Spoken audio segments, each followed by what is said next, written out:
वालेकुम दोस्तों, रोजाना की तरह आज की वीडियो में काफी सारे नए और बड़े अपडेट्स मौजूद हैं। जानेंगे उन तमाम अपडेट्स की डिटेल्स के बारे में, लिहाजा वीडियो को पूरा एंड तक देखिए ताकि किसी भी किस्म की इंपॉर्टेंट डिटेल्स आपसे मिस ना हो। साथ ही साथ हमारे चैनल मियां भाई एक्सप्लेन को भी सब्सक्राइब करके बेल आइकन जरूर प्रेस कर लें ताकि इसी तरह के लेटेस्ट और फास्ट अपडेट्स आपको रोजाना रियल टाइम पर मिलती रहे।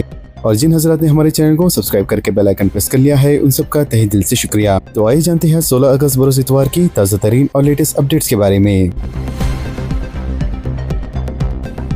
मंदिर के अंदर नाबालिग लड़की के साथ शर्मनाक हरकत, पुजारी काबिल एतराज हालत में पकड़ा गया। रामचंद्रम पुलिस स्टेशन की हुदूद में पेश आए एक शर्मनाक वाक़े में एक पुजारी को मंदिर के अंदर नीम बरहना हालत में नाबालिग लड़की के साथ मुकामी अफराद ने रंगे हाथों पकड़ लिया और इसे पुलिस के हवाले कर दिया गया। तफसीलात के मुताबिक श्रीनिवास नगर कॉलोनी में वाक़े एक मंदिर में कल रात सैलू नामी शख्स नाबालिग लड़की के साथ नीम बरहना हालत में मौजूद था और इसने मंदिर का दरवाजा भी अंदर से बंद रखा था। इस बात की इतला मिलते ही मुकामी नौजवान बरहम हो गए और इन्होंने वहाँ जब पहुंचकर दरवाजा खोला तो मज़कूरा शख्स नाकाबिल एतराज हालत में था, जबकि नौजवानों ने इसकी वीडियो बनाई और ये वीडियो सोशल मीडिया पर तेजी से वायरल हो रहा है। वीडियो में देखा जा सकता है कि पकड़े जाते ही मज़कूरा शख्स वीडियो न बनाने की ख्वाहिश करते हुए ज़ारो खता रो रहा था, जिसके बाद इसे पुलिस के हवाले कर दिया गया। भाई ने एक भाई का कत्ल कर दिया। बाप की आखिरी रसूमात अदा करने के लिए रकम खर्च करने पर हुए मसले में झगड़े के बाद एक भाई ने भाई का पेट में खंजर घोंपकर कत्ल कर दिया। लिहाजा ये वारदात श्रीनगर पुलिस स्टेशन की हुदूद में वाक़े चंपेपेट कुमार बस्ती में पेश आई। मुकामी अफराद के मुताबिक बाप की आखिरी रसूमात अदा करने के लिए रकम खर्च करने के मसले पर 28 साल वेंकटेश और इसके भाई 26 साल शिवा के दरमियान मुसलसल झगड़े हो रहे थे, क्योंकि शिवा अपने भाई पर अक्सर इस बात पर झगड़ा करता था कि इसने अपने बाप की आखिरी रसूमात के अखराजात में हिस्से की रकम नहीं दी। लिहाजा कल भी इनके दरमियान झगड़ा हुआ, जिसके बाद ब्रह्म शिवा ने खंजर से वेंकटेश पर हमला कर दिया। इतलात है कि जख्मी वेंकटेश की मौके पर ही मौत हो गई। बाद आज़म मुलजिम वहां से फरार हो गया, जबकि पुलिस इसकी तलाश कर रही है। इंस्टाग्राम पर दोस्ती, करोड़पति जाहिर करके खातून को धोखा, मुलजिम गिरफ्तार। खुद को करोड़पति जाहिर करते हुए स्नैपचैट और इंस्टाग्राम के जरिए खवातीन से राब्ता कायम करके इन्हें धोखा देने वाले 2 शातिर मुलजिमीन को बेट बशीराबाद पुलिस ने गिरफ्तार कर लिया। पुलिस के मुताबिक जिले संगारेड्डी का रहने वाला सागर चौधरी और साई सुनील और भरत कुमार आपस में दोस्त बताए गए हैं। मुजरिमाना सरगर्मियों में मुलविस होने की वजह से साबिक में इन्हें जेल भी भेजा गया था और जेल से रिहाई के बाद आसान तरीके से रकम हासिल करने के मकसद से मुलजिमीन ने स्नैपचैट और इंस्टाग्राम के जरिए खवातीन को धोखा देने का मंसूबा बनाया। लिहाजा वो इनसे दोस्ती करके मुलाकात के लिए राजी करते हुए महंगी कारें किराए पर हासिल करते और कीमती सूट पहनते और खुद को करोड़पति जाहिर करते। लिहाजा वो खातून को महंगे रेस्टोरेंट्स में ले जाकर इनके गले में मौजूद जेवरात को देखकर तंज़े अंदाज में कहते कि आपके पास कितने कम तलाई जेवरात हैं, और वो ये कहते हुए खातून का जेवर हासिल कर लेते कि वो इसके बदले बेहतर जेवर इन्हें खरीद कर देंगे। लिहाजा मुलजिमीन की बातों पर यकीन करके खातून जब जेवरान इनके हवाले करते तो वो वहाँ से फरार हो जाते। हाल ही में एक खातून की शिकायत पर पुलिस ने मुकदमा दर्ज करके तहकीकात का आगाज किया तो मालूम हुआ कि मुलजिमीन ने अब तक इस तरह 20 खातून को धोखा दिया है। मिलावटशुदा ग़िज़ाई अशिया की तैयारी की यूनिट पर धावा, 2 अफराद गिरफ्तार। Cyberabad task force Shamshabad zone team ने मिलावटशुदा ग़िज़ाई अशिया की तैयारी और इसकी फरोख्त की यूनिट पर धावा करते हुए 2 अफराद को गिरफ्तार कर लिया। लिहाजा मुलजिमीन में 38 साल मोहम्मद खालिद और 44 साल संतोष शामिल हैं। इनके पास से सोन पापड़ी और चिक्की के अलावा मुख्तलिफ फ्लेवर जब्त कर लिए गए, जिसकी मालियत लाखों रुपए बताई गई है। पुलिस ने बताया कि इस यूनिट में इस्तेमाल की मियाद खत्म होने के बाद का खाम तेल और बगैर लेबल वाले केमिकल फ्लेवर्स का इस्तेमाल करते हुए खाने पीने की अशिया तैयार की जा रही थी। पुलिस के मुताबिक यूनिट के मालिक मोहम्मद खालिद को कारोबार से हस्ब तोखु मुनाफा हासिल नहीं हो रहा था, जिसके बाद इसने आसानी से रकम कमाने के मकसद से अपने मैनेजर संतोष कुमार के साथ मिलकर गैर मियारी अशिया तैयार करने का मंसूबा बनाया। लिहाजा पुलिस ने शहर से अपील की है कि वो पैकशुदा ग़िज़ाई अशिया की खरीदारी से पहले इसकी एक्सपायरी डेट और बैच नंबर वगैरह की जाँच कर लें। तेलंगाना को तबाही से तरक्की की सिमत ले जाने की कोशिश, खिले गोलकुंडा में यौम आज़ादी तकरीब, चीफ मिनिस्टर रेवंत रेड्डी का खिताब। चीफ मिनिस्टर रेवंत रेड्डी ने कहा है कि गुज़िश्ता 2.5 वर्षों की अवामी हुक्मरानी के दौरान तेलंगाना की तामीर नौ के लिए मजबूत बुनियादें रखी गई हैं और मुस्तकबिल के तेलंगाना की तामीर के अमल को मजीद तेजी से आगे बढ़ाया जाएगा। इन्होंने कहा है कि गुज़िश्ता 2.5 बरस में अवामी हुकूमत की जानिब से हासिल करदा हर कामयाबी में अवाम और सरकारी मुलाजमिन की शराकत रही है। चीफ मिनिस्टर ने यौम आज़ादी के मौके पर अवाम से अपील की कि आइंदा भी भगवान की मेहरबानी और अवाम की ताउन से रियासत को मजीद तरक्की की राह पर आगे बढ़ाया जाएगा और तेलंगाना को मुल्क के लिए एक मिसाली रियासत बनाया जाएगा। दोनों शहरों में यौम आज़ादी तक़रीब का जोश व खरोश के साथ इनेकाद। दोनों शहरों हैदराबाद और सिकंदराबाद के अलावा रियासत के तमाम अजला में यौम आज़ादी निहायती जोश व खरोश के साथ मनाया गया। साथ ही मुख्तलिफ मुकामात पर परचम कशाई के जरिए शहदाए आज़ादी को भरपूर इख़राद क़ीदत पेश करते हुए इनके ख्वाबों के ताबीर हिंदुस्तान की ताबीर के अहद का अहाता किया गया। इसके अलावा सियासी जमातों के दफातर, तालीमी इदारों के अलावा सरकारी दफातर और अहम मुकामात के अलावा मुख्तलिफ कॉलोनियों और मोहल्ला जात और मदारिस में भी 80वें यौम आज़ादी पर परचम कशाई अंजाम दी गई। बीजेपी कैदीन गैर जरूरी मसैल पर सियासत न करें, स्मार्ट राशन कार्ड पर मोदी की तस्वीर के मुतालबे पर महेश कुमार गौड़ का रद्द अमल। सदर तेलंगाना प्रदेश कांग्रेस कमेटी महेश कुमार गौड़ ने रियासत में यौम आज़ादी के मौके पर जारी किए जाने वाले स्मार्ट राशन कार्ड पर वजीर आजम नरेंद्र मोदी की तस्वीर लगाने से मुतालिक बीजेपी मुतालबे पर सख्त रद्द अमल का इजहार किया है और जाफरीन जमात के कैदीन को मशवरा दिया कि वो अवाम के काम आने वाले उमूर पर तवज्जो देने के बजाय गैर जरूरी मसाइल पर सियासत करना बंद कर दें। लिहाजा हफ्ते के रोज मीडिया के नुमाइंदों से बातचीत करते हुए महेश कुमार गौड़ ने बीजेपी कैदीन से कहा कि वो ऐसे मसाइल को पसे पेश डाल दे जो अवाम के मफाद में नहीं है। मजीद इन्होंने कहा कि पेशतर BRS के दौर में 10 साल तक कोई नए राशन कार्ड जारी नहीं किए गए और उस वक्त बीजेपी के कैदीन भी खामोश थे और अब जब कांग्रेस हुकूमत तमाम अहल खानदानों को नए स्मार्ट राशन कार्ड जारी कर रही है तो बीजेपी के कैदीन को ये बात हजम नहीं हो रही है। हुकूमत के पास कल्याण लक्ष्मी पर जवाबी हल्फनामा के लिए भी वक्त नहीं। KTR का सवाल। तेलंगाना भवन में यौम आज़ादी तकरीब से खिताब। BRS के कारगुजार सदर KT रामाराव ने कल्याण लक्ष्मी स्कीम से मुतालिक जवाबी हल्फनामा दाखिल करने और गरीब और जरूरतमंद अफराद को इस स्कीम के फवायद फराहम करने में नाकामी पर कांग्रेस हुकूमत को सख्त तनकीद का निशाना बनाया। लिहाजा KTR ने हफ्ते को तेलंगाना भवन में मुनक़दा यौम आज़ादी तकरीब से खिताब करते हुए सवाल किया, क्या हुकूमत के पास कल्याण लक्ष्मी स्कीम से मुतालिक हाई कोर्ट में जवाबी हल्फनामा दाखिल करने के लिए भी वक्त नहीं है। मजीद इन्होंने चीफ मिनिस्टर रविंद्र रेड्डी के रोजाना 18 घंटे काम करने के दावे पर भी सवाल किया। रामाराव ने तंज़े अंदाज में पूछा कि आया वो 18 घंटे इसलिए काम कर रहे हैं कि अपने भाइयों को अडानी की सतह तक पहुंचाया जा सके।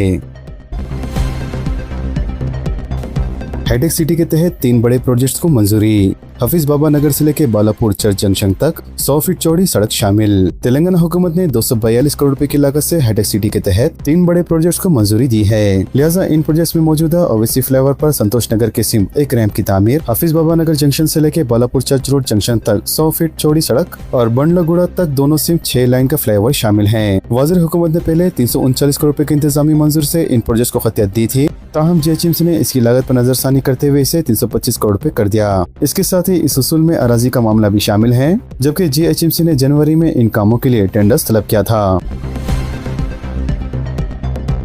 राशन कार्ड एक कागज नहीं बल्कि गरीबों की इज्जत की नस्ल का तहफ़्फ़ुज़ का भी जरिया है, चीफ मिनिस्टर ने कहा। संगारेड्डी में स्मार्ट राशन कार्ड्स की तकसीम, जलसे आम से रविंद्र रेड्डी का खिताब। चीफ मिनिस्टर रविंद्र रेड्डी ने कहा कि राशन कार्ड महज एक कागज नहीं बल्कि गरीब की भूख मिटाने और इसके इज्जत नफ्स के तहफ़्फ़ुज़ का भी जरिया है और इंदिरा राज में किसी भी गरीब को भूख से परेशान नहीं होना चाहिए और यही अवामी हुकूमत का मकसद है। लिहाजा वो संगारेड्डी के अम्बेडकर स्टेडियम में स्मार्ट राशन कार्ड की तकसीम के प्रोग्राम से खिताब कर रहे थे, जहाँ इन्होंने स्मार्ट राशन कार्ड की तकसीम का आगाज किया। चीफ मिनिस्टर ने कहा कि गरीबों को रोजमर्रा की जरूरी अशिया फराहम करने के लिए राशन शॉप्स कायम करने का एजाज कांग्रेस पार्टी को हासिल है और इनकी हुकूमत ने हर गरीब के घर तक बारीक चावल पहुंचाने का इंतजाम किया है। इसके अलावा बीजेपी और BRS पर तनकीद करते हुए इन्होंने कहा कि दोनों जमातें एक ही सिक्के के 2 रुख है और इन पार्टी के कायदीन से सवाल किया, क्या इन्होंने कभी गरीबों का पेट बारीक चावल से भरने के बारे में सोचा था। इसके अलावा रविंद्र रेड्डी ने साबिक चीफ मिनिस्टर चंद्रशेखर को चैलेंज दिया कि वो असेंबली हल्के में आकर बहस करे कि किसानों के लिए इनकी हुकूमत ने क्या किया। फैमिली रजिस्ट्रेशन सर्टिफिकेट की इजराई पर हुकूमत को 1,95,30,000 रुपए का फायदा। 5,70,000 दरख्वास्तों पर 3,15,000 सर्टिफिकेट की इजराई, अवाम की 3,15,00,000 रुपए की रकम नाकारा साबित। तेलंगाना में राशन कार्ड की बुनियाद पर जारी किए जाने वाले फैमिली रजिस्ट्रेशन सर्टिफिकेट को इलेक्शन कमीशन ऑफ इंडिया की जानिब से कबूल न किए जाने के ऐलान के बाद FRC के इजराई के फैसले से रियासत के अवाम या खानदानों का तो कोई फायदा नहीं हुआ, लेकिन रियासती हुकूमत को ज़्यादा 1 करोड़ रुपए हासिल हो चुके हैं। इलेक्शन कमीशन ऑफ इंडिया की जानिब से 11 अगस्त को इस बात की वजाहत की गई कि election commission family registered certificate को बहैसियत दस्तावेजात कबूल नहीं करेगा, लेकिन इस ऐलान और वजाहत तक मजबूत तौर पर रियासत भर में जुमला 5,70,000 FRC के लिए दरख्वास्तें वसूल हो चुकी थी और शहरी और देही इलाकों में भी अवाम ने इस सर्टिफिकेट के हुसूल के लिए दरख्वास्तें दाखिल कर चुके थे। लिहाजा 11 अगस्त तक जारी किए गए FRC से मुतालिक अहदेदारों का कहना है कि मीसा और मराकज से मौजूद तौर पर 3,15,000 से ज्यादा FRC की इजराई अमल में लाई जा चुकी थी। वज़ीर हुकूमत तेलंगाना की जानिब से किए गए फैसले के मुताबिक फैमिली रजिस्टर्ड सर्टिफिकेट की इजराई के लिए हासिल करने वालों को 62 रुपए अदा करने की हिदायत दी गई थी, लेकिन कई मुकामात पर फैमिली रजिस्टर्ड सर्टिफिकेट की इजराई के लिए मनमानी कीमतों की वसूली के अलावा कई मुकामात पर 100 रुपए वसूल करने की शिकायत भी वसूल हुई थी। इस एतबार से अगर देखा जाए तो 3,15,00,000 की रकमात अवाम की ज़ाय हो चुकी है, जिनमें अगर हुकूमत को 62 रुपए के एतबार से भी देखा जाए तो रियासती हुकूमत ने तकरीबन 1,95,30,000 रुपए वसूल किए हैं। लेकिन इलेक्शन कमीशन के इस सर्टिफिकेट को कबूल न किए जाने के ऐलान के बाद अब यह सर्टिफिकेट अवाम के लिए किसी भी काम का नहीं रहा। हुकूमत अगर सर्वे की बुनियाद पर फैमिली रजिस्टर्ड सर्टिफिकेट की इजराई के इक़दाम करती तो शायद तेलंगाना में जारी किए जाने वाले सर्टिफिकेट को इलेक्शन कमीशन की जानिब से कबूल करने से इनकार नहीं किया जाता, क्योंकि सर्वे में सरकारी अमले ने घर घर पहुँच कर सर्वे मुकम्मल किया था। तेलंगाना में चावल की कीमतों में तेजी से रिकॉर्ड इजाफा। अवाम को शदीद मसाइल का सामना, हुकूमत को कीमतों पर काबू पाने की जरूरत। तेलंगाना में चावल की कीमतों में तेजी से इजाफा रिकॉर्ड किया जाने लगा है और कहा जा रहा है कि आइंदा दिनों में चावल की कीमतों में मजीद इजाफा रिकॉर्ड किया जा सकता है। लेकिन रियासती हुकूमत को बारीक चावल की कीमतों को काबू में रखने के लिए फौरी तौर पर इकदाम करने चाहिए, क्योंकि गुज़िश्ता 2 महीने के दौरान रियासत में सुपर फाइन राइस की कीमतों में 800 रुपए फी कुंटल तक का इजाफा रिकॉर्ड किया गया है। महंगाई के नतीजे में परेशान अवाम के लिए अगर अशिया तग़ज़िया भी महंगी होने लग जाए तो ऐसी सूरत में अवाम को शदीद मसाइल का सामना करना पड़ सकता है। वाज़ेह चावल तेलंगाना अवाम के लिए इंतहाई जरूरी शे है और पेशतर तेलंगाना में चावल का इस्तेमाल करने वालों की तादाद में मुसलसल इजाफा ही रिकॉर्ड किया जा रहा है। थोक ताजिरों ने बताया कि रियासत तेलंगाना में जो बारीक चावल माह जून के दौरान 4600 रुपए फी क्विंटल में फरोख्त किया जा रहा था, अब इसी कीमतों में इजाफे के बाद अब वही चावल रियासत में तकरीबन 5500 रुपए फी क्विंटल फरोख्त किया जा रहा है। इसी तरह जिस चावल की कीमत माह जून के दौरान 5600 रुपए हुआ करती थी, इसी चावल को अब अगस्त के दरमियान 6300 रुपए फी क्विंटल फरोख्त किया जाने लगा है। वहीं दूसरी जानिब राइस मिलर्स का कहना है कि चावल की सफाई और नफासत को यकीनी बनाने के इक़दाम के तौर पर की जाने वाली कार्रवाई की कीमतों में होने वाले इजाफे के नतीजे में ये इजाफा रिकॉर्ड किया जा रहा है। जबकि ठोक ताजिरीन का कहना है कि अगर बारीक चावल की कीमतों में इजाफे को फौरी रोकने के इक़दाम नहीं किए जाते हैं तो ऐसी सूरत में मौसम की सूरत हाल को देखते हुए पेश ख़यासी की जा सकती है कि चावल की कीमतों में मजीद इजाफा हो सकता है। इसीलिए हुकूमत को फौरी हरकत में आते हुए चावल की कीमतों पर काबू पाने के इक़दाम करनी चाहिए, क्योंकि चावल अशिया ज़रूरी की फहरिस्त में सरफेस अशिया का हिस्सा है। तेलंगाना में SIR मुहिम 73 लाख से ज्यादा वोटर्स नाकाबिले रसाई करार। मुख्तलिफ गोशों और तंजीमों की जानिब से इजहार तशवीश, तस्दीक के लिए 15 दिन की मोहलत का मुतालबा। तेलंगाना में SIR मुहिम के दौरान तकरीबन 73,29,234 राय दहिंदों को नाकाबिले रसाई करार दिए जाने के बाद मुख्तलिफ गोशों से तशवीश का इजहार किया जाने लगा है और कहा जा रहा है कि रियासत के मजमूई राय दहिंदों में 21% राय दहिंदों को नाकाबिले रसाई के ज़िम्मे में शामिल कर दिए जाने की इत्तला के बाद असीम और आदरा नामी तंजीमों ने इलेक्शन कमीशन ऑफ इंडिया को मकतूब रवाना करते हुए फहरिस्त रहतगान के मसूदे के इजराई को तकरीबन 15 दिन के लिए मौखर करने का मुतालबा किया और कहा कि मसूदा फहरिस्त राय दहिंदों की इजराई से पहले एतराज़ात और तस्दीक के लिए 15 दिन की मोहलत की फरहमी अमल में लाई जाए। लिहाजा इलेक्शन कमीशन को मकतूब रवाना करते हुए तफसीलात में बताया गया कि 10 अगस्त 2026 को तेलंगाना में SIR के अमल की तकमील के बाद 3,38,26,448 राय दहिंदों में मजमूई एतबार से 73 लाख से ज्यादा राय दहिंदों के फॉर्म्स को नाकाबिले वसूल और रसाई करार दिया गया है, जिनमें 9,22,230 राय दहिंदों को मुत्तफिक ज़िम्मे में शामिल किया गया है, जबकि 11,25,000 राय दहिंदों को नाकाबिले सुराख और गैर मौजूद के ज़िम्मे में शामिल किया गया है। इसके अलावा आर्जी मुंतकली, BLOs की राय दहिंदों तक अदम रसाई और फील्ड वेरिफिकेशन में होने वाली गलती इसकी वजूहत हो सकती है। इसीलिए गलत राय दहिंदों का नाम हफ होने के खदशात में इजाफा होने लगा है और इसीलिए इलेक्शन कमीशन ऑफ इंडिया को 15 दिन के लिए मसूदे के इजराई मौखर करते हुए अपने रिकॉर्ड्स की जांच के इक़दाम करने चाहिए और अवाम को तस्दीक व तनखी के अलावा एतराज़ात दाखिल करने के लिए मौका दिया जाना चाहिए। शहर के 16 असेंबली हल्कों में इंदिरा मकानात के लिए 60,000 दरख्वास्तें। हैदराबाद के क्यू रीजन के 16 असेंबली हल्कों में हुकूमत की जानिब से दिए जाने वाले इंदिरा मकानात के लिए दरख्वास्तों की तारीख 15 अगस्त को खत्म हो गई है। लिहाजा 7,340 फ्लैट्स के लिए जुमला 60,000 दरख्वास्तें मौसूल हुई हैं और 20 अगस्त को क़रार अंदाजी के जरिए इस्तिफ़ादा कुनगान को खतियात दी जाएंगी। हम इससे पहले दरख्वास्तों की जांच की जाएंगी और अहल दरख्वास्तों को अलग किया जाएगा। इसके अलावा तेलंगाना हाउसिंग बोर्ड की जानिब से मज़ीद 4 असेंबली हल्कों में 1920 फ्लैट्स के लिए दरख्वास्तें तलब की गई हैं। हफ्ते की शाम तक अहदेदारों के मुताबिक तकरीबन 60,014 दरख्वास्तें मौसूल हुई। वज़ीर हुकूमत इंतहाई कम कीमत पर ये फ्लैट इस्तिफ़ादा कुनगान को मुख्तस करेंगी, ताहम इनकी तामीर का आगाज अगले महीने के पहले हफ्ते से होगा। हाउसिंग बोर्ड के नायब सदर नशीन BP गौतम ने बताया कि टेंडर तलब कर लिए गए हैं और मज़ीद जिन 4 असेंबली हल्कों में तकरीबन 2000 फ्लैट्स के दरख्वास्तें तलब की गई हैं, इनमें आमंगल, गोशा महल, जमीस्तानपुर और फलकनुमा शामिल हैं। नायब सदर नशीन ने बताया कि इन फ्लैट्स के लिए 3 सितंबर तक दरख्वास्तें दाखिल की जा सकती है। वज़ीर chief minister A Ravindra Reddy ने 13 अगस्त को इंदिरा फ्लैट्स की तामीर का संग बुनियाद रखा था और ये फ्लैट्स 10 मंजिला इमारत में तामीर किए जाएंगे और हर असेंबली हल्के में 440 फ्लैट्स की तामीर का मंसूबा है। हुकूमत हर फ्लैट्स के लिए 5 लाख रुपए सब्सिडी देंगी, जबकि इस्तिफ़ादा कुनगान को मुख्तलिफ मरहल में 6 लाख रुपए अदा करना होगा। हर एक फ्लैट्स 528 मुरब्बा फीट पर मुश्तमिल होगा, जिसमें एक हॉल, एक बेडरूम और एक किचन शामिल हैं। वज़ीर तमाम दरख्वास्तें मी सेवा के तहत वसूल की गई थी। 16 असेंबली हल्कों में हर एक असेंबली के लिहाज से दरख्वास्तों की तादाद कुछ इस तरह से है। अंबरपेट में 3893, बहादुरपुरा में 2281, इब्राहिमपट्टा में 1398, कारवान में 2773, खैरताबाद में 6970, कुकटपल्ली में 9208, महेश्वरा में 1066, मलकपेट में 4459, मलकाजगिरी में 1717, मेडचल में 2155, नामपल्ली में 5114, खुदबुल्लापुर में 7210, राजेंद्र नगर में 2723, सनत नगर में 1861, सिकंदराबाद कंटेंट में 2326 और श्रीलिंगमपल्ली में 4860 दरख्वास्तें मौसूल की गई है। सोनिया गांधी ने वंदे मातरम पर एतराज किया, बीजेपी का इल्जाम। कांग्रेस की यौम आज़ादी तकरीब पर तनाज़ा। बीजेपी ने हफ्ते को कांग्रेस लीडर सोनिया गांधी पर इल्जाम लगाया कि उन्होंने पार्टी के यौम आज़ादी प्रोग्राम में वंदे मातरम की मुकम्मल शक्ल गाने पर एतराज किया।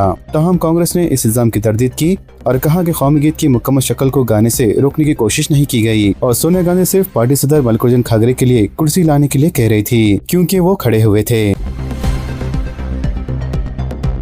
लाल किले पर यौम आज़ादी की तकरीब के मौके पर पहली बार वंदे मातरम गाया गया। यौम आज़ादी के मौके पर लाल किले पर मुनक़दा तकरीब के आगाज और इख्तिताम पर पहली बार कौमी गीत वंदे मातरम गाया गया।